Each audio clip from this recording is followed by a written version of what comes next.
Hey everybody, Coach Ryan, P3 headquarters, coming back to you with today's question and tip.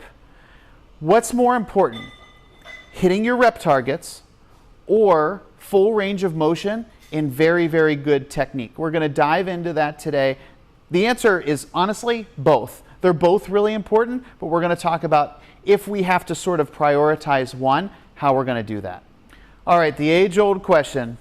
Should I hit my rep targets? Should I move with perfect technique and full range of motion? If you have to pick one, let's say we're working through an exercise and you're a few reps away from hitting your rep targets, but you notice you're starting to use a little bit of momentum, you're starting to cut your range of motion, your technique is starting to get squirrely. You can either figure this out based on videoing yourself and then comparing it to your demo video. And of course, for every movement, there's a demo video showing perfect technique and full range of motion. Or you can have someone watch you, someone who knows what they're talking about and can tell you with an honest opinion, yeah, that looks great, or yeah, it doesn't look so great. You want to always, always, always prioritize full range of motion movement and super strict technique. Rep targets are super important. That is how we can judge and track whether we're progressing optimally week over week. It gives you something to shoot for. However, they're not the end-all be-all. If you can only hit your rep targets because you're cutting your range of motion and because you're using all sorts of like body English or momentum, you're not hitting them. So what we want to do is in a given set, give it your very best effort, moving with very strict technique, with full range of motion, as long as it doesn't cause pain or anything like that. And when you can no longer do that, giving your best effort, that's when we want to stop the set. We want to record those reps because those are your good reps. Those are your effective reps. Those are the reps that actually make a difference. You can do a zillion reps of partial range of motion garbage.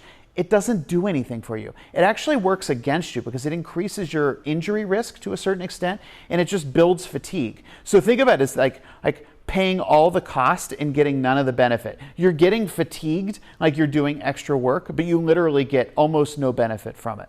Now, will you see people who move with partial range of motion and who use lots of body English and they look like they're in good shape?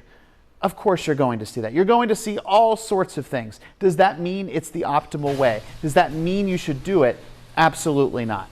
So, the tip of the day, always, always, always, full range of motion, strict technique, video yourself and compare it to the excellent demo videos if you need to, or have somebody who knows what they're talking about watch you. Prioritize that over your rep targets. The rep targets will take care of themselves. If you're trying hard and you're giving it your best honest effort, the rep targets will be fine. Always great movement though. Thanks for watching this. Big takeaway. You will only progress as far as your technique allows you to, right? So we're always going to prioritize perfect technique 100,000% of the time.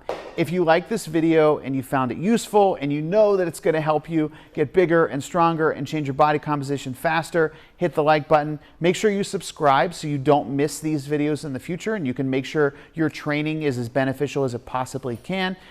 If you have a question, make sure you put that below. One of us will answer it. We'll talk to you soon.